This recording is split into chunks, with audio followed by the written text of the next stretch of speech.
Today we're talking to Snowdon City manager Ian Allinson at the end of a fascinating encounter at Clarence Park. City's first home league game of the season, sending a 2-1 win over Wealdstone. Last season, Ian, that second half of the season, we got rolled over so many times, but in his first two games we've shown a lot of resilience and both times come back from behind to win. Yeah, exactly.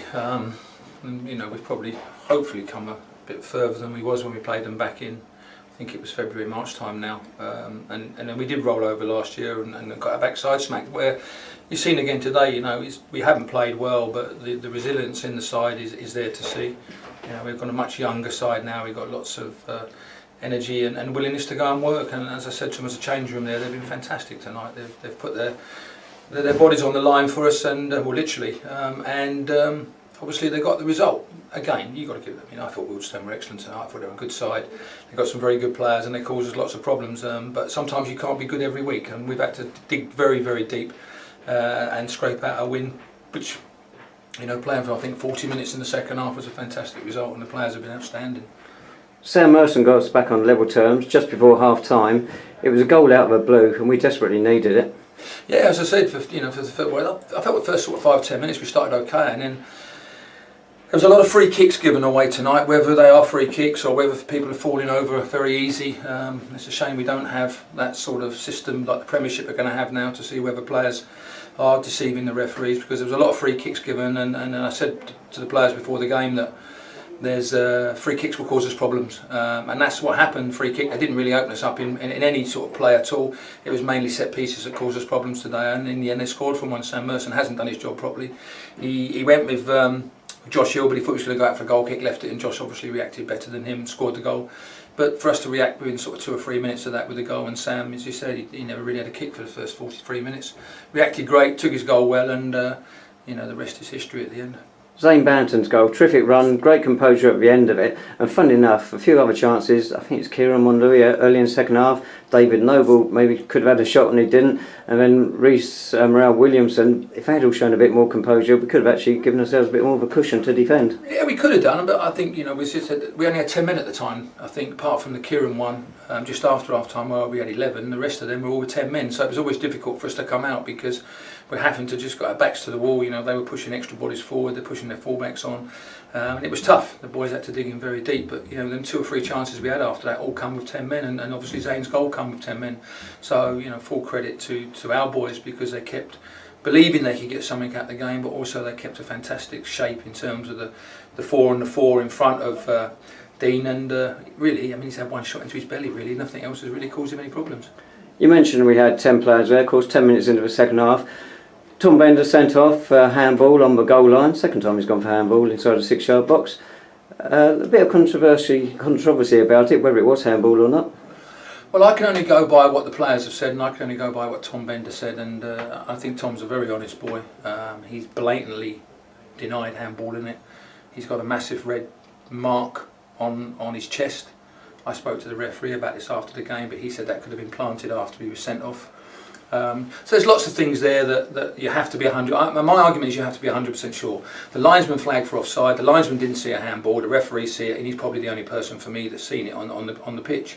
And I actually said to him then, he was adamant that it was a handball. So we'll have to look at the video evidence. We've got yourself today, David, and obviously we've got the huddle, which we've now invested in. So we'll be able to see whether it was a handball, and if it's not a handball, we'll have to appeal to the FA, and hopefully they'll overturn it. But as I said all along, with some of these decisions, you have to be 110%.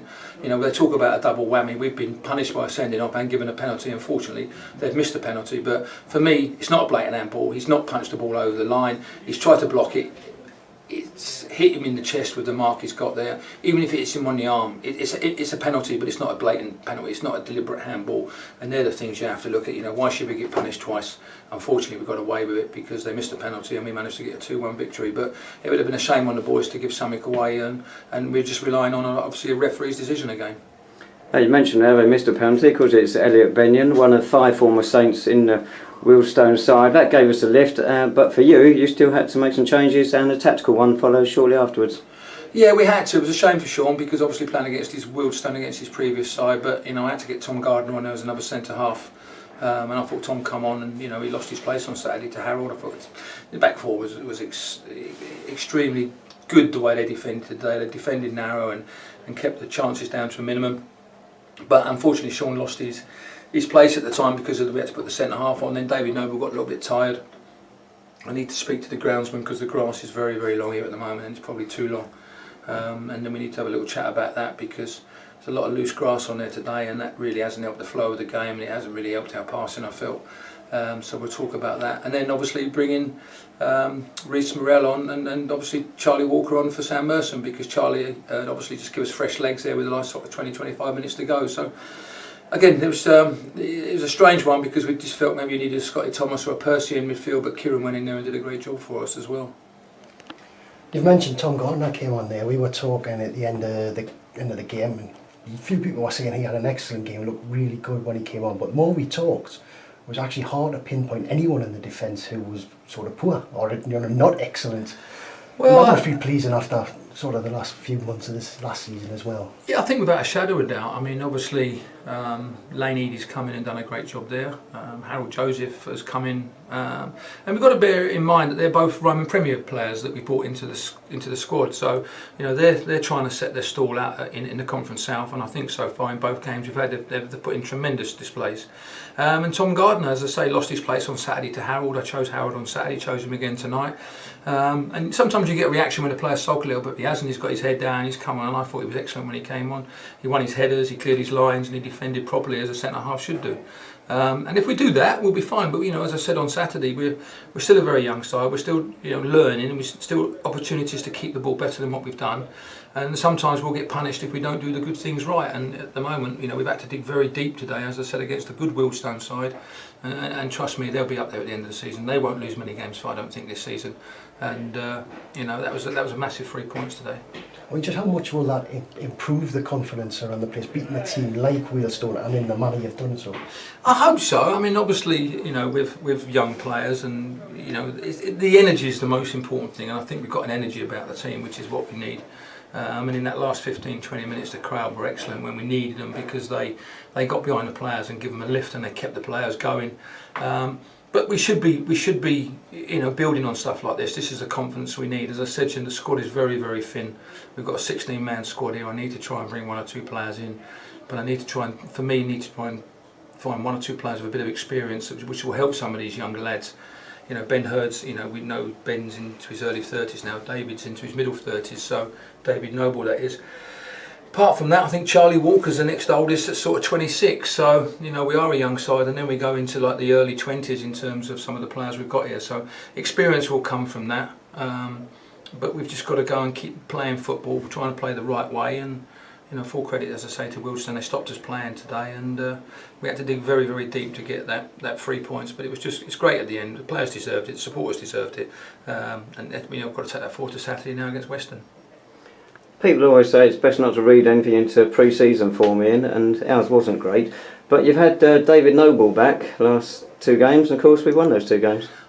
As I said to you, I didn't think our pre-season was too poor. As I said to you, I think playing Peterborough first team, Cambridge United first team, and a very strong Billericay team, I was really pleased with the performance, especially that we only been back 7 days before the Peterborough game. And then for me, the 3 away games against Chesham, Harlow and Hitchin were 3 great games from where I was concerned, because they were all competitive. A lot of players that played on the opposing teams were players that had been at the club before, so I took loads of positives out of that. Even though we didn't win them, I took loads of positives. And then, as I say, when you start the season, you just don't really know where you are in terms of the personnel you're playing against. And you've seen tonight, Wealdstone have kept a lot of those players from last year. They've kept the momentum going, and they're on the front foot, and they look a very good side. We're still bedding people in. We're still looking at the shape in terms of, we've got Zane in now on a regular basis, but it's the first time he's dropped out of professional football, so we've got to just monitor his fitness levels. And we've got Rhys Williams we brought in, and obviously he's getting used to the players. Sean Lucian's playing on the left rather than on the right, so he's got to get used to things like that. And then we've got, as I say, David Noble coming back after being out for 4 weeks and very little training. So you know, for us to get 75 minutes out of him on Saturday and 75 minutes today has been excellent. I just felt he looked a little bit tired on today, which was expected after giving 75 minutes on an AstroTurf on Saturday. So we just got to monitor his fitness, monitor his minutes, and just make sure we don't overplay him too much, because we've got games Saturday and Monday next week. So that's important that we don't overplay him and start causing a problem going into the end of August. You say 2 games in 3 days coming up. The first one on Saturday against Western-super-Mare. We've got 6 out of 6. They've got 0 out of 6. Suddenly the expectations on us. Well, there is expectations, but as we've said all along, you know, and I think you guys will agree with me, there's no given 3 points in this league. The top can play the bottom at any one stage, and you know you're going to be in a tough game. So, you know, we've got to kind of approach it the right way. We've got to make sure that, you know, we're looking to be positive and on the front foot, and if we can do that, and we give everything we've got, and you know, we could have got beat tonight, but I'd have been so proud of the players because of the effort they put in. And last season when we was going through a poor run, I mean, you know, remember games against Wealdstone here, remember games at Gosport last year, you know, it wasn't quite there, and we didn't get to the level that was required. You know, we could have got beat tonight, and I'd have been immensely proud of the players because of the effort they put in, and that's all we ask. If they put 110% in, week out, I don't think the supporters and anyone complain about that if you get beat by a team that's better than you on the day.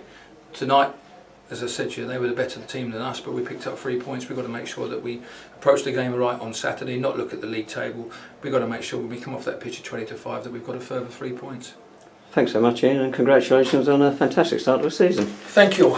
Thank you. Well, just a reminder then, the Saints next in action on Saturday the 12th of August when Thanks, Western-super-Mare are visitors to Clarence Park. National League South kick-off is at 3 p.m.